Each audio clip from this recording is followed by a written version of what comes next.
Bristol is an underground art capital of England, according to me, ladies and gentlemen.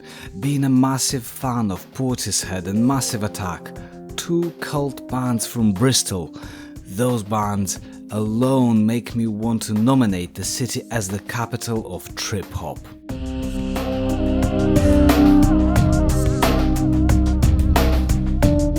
Obviously, if you think Massive Attack, Mezzanine, this gotta be the teardrop. This gotta be the teardrop.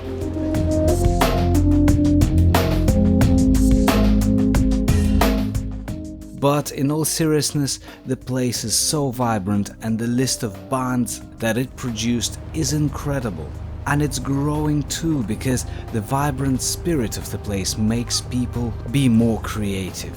If you are old enough to remember Portishead, my heart is with them big time. If not, check out Portishead. I love Portishead. But look at this. Bristol is full of tiny boats, full of little quirky houses like this. Like all good modern music, it feels tastefully eclectic. It has the grandeur of the Regency era with Jane Austen edge, and then few turns later, it's Beth Gibbons, and I have Rhodes playing in my head, gradually morphing into the unfinished symphony by Massive Attack. City grabs you by the heart. Art is everywhere in Bristol, otherwise it wouldn't be Bristol, right? Check out that. It's like a staircase combined with a waterfall. Another cool idea. I love it.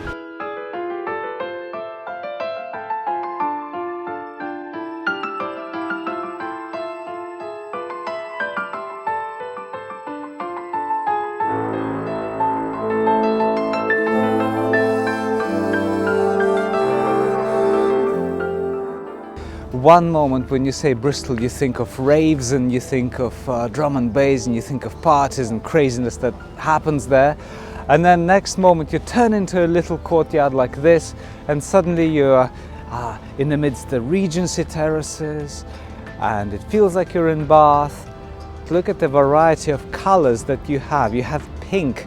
Where in the world do you have Regency pink buildings? Usually they are stone white or painted white like the next building next to it. But look at the variety of colors and the brickwork. It's all very unique.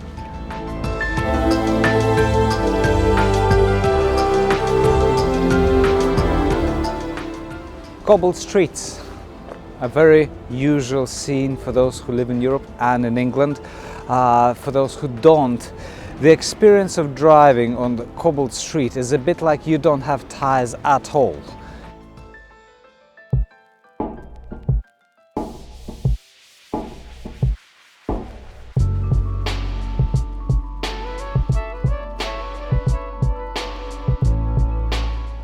It's not very often that you wander through town and then suddenly you see a building like this, built in 1699. How cool is that? Plus, look at all the ornate detail that goes with it. It's just incredible. It really is incredible to notice these little details as you walk along.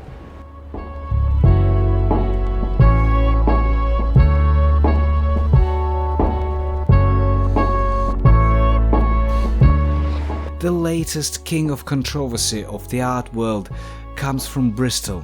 Yep, you guessed it right. It's Banksy. Bristol has his best pieces of art. Of course, he is from Bristol. It always amazes me, the contrast. Such a stately and beautiful cathedral.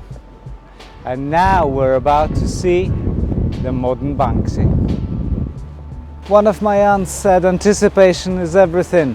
Anticipation is the root of any celebration, and my heart is pounding because I love Banksy so much.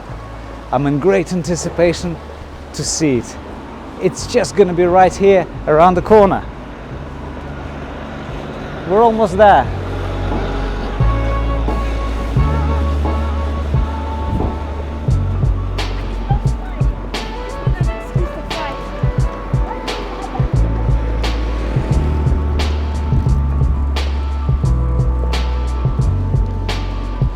And there it is.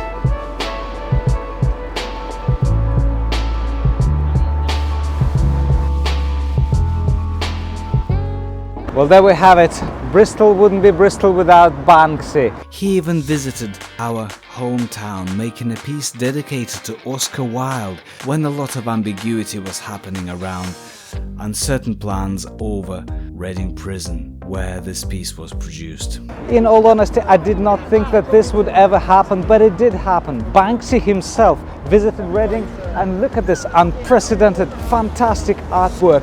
People are all over the place, forming queues to take selfies, just looking and admiring this piece of amazing artwork. But what's quite remarkable and what's quite unique about it is that it's got this fantastic reference to Oscar Wilde, who spent quite some time behind the bars. Now you can see the whole thing about the escape and the typewriter. The meaning behind that, of course, that typing and creation of novels is an escapism in itself. Perhaps good old Banksy put that into the meaning behind this fantastic artwork, but also the idea that when Oscar Wilde written De Profundis essentially was a letter of confession, and in a way it helped him to escape the horrors of prison at a time when he served this sentence. Either way, this piece is now an unprecedented part of Reading town. Since it appeared there's been a non-stop influx of people coming over, doing selfies. Later it was defaced and more street art appeared in Caversham, which is only around the corner, across the river should I say, which again caused more controversy around it, whether it was Banksy or it was another street artist. There is something incredibly powerful when large modern cities have an ancient history. Something begins to happen culturally and spiritually in these places. I have a theory, and it could be just me, that when a city reaches a certain size and a certain age perhaps, a place, usually a bridge with locks, appears. There is one in Luxembourg and one in Paris. Paris being a place of passion, they had to remove a whole ton of locks because the bridge started to give in. That's how many locks there were. And of course Bristol has a bridge like that too. There are so many love locks over here, it's incredible. There are locks of all shapes and all sizes. Look at this massive lock. There's one big love right there.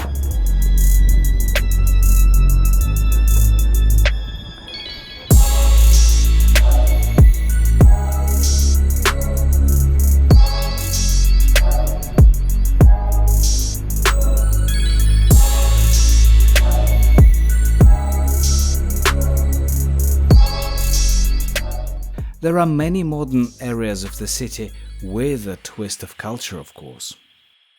Bristol is one of these places which you have a strong opinion about, good or bad. It doesn't really matter, but what matters is that in the end you start loving the place for what it is, for the art scene and for the feel, for the architecture and for the music. Even in churches and cathedrals you see art, it's really amazing.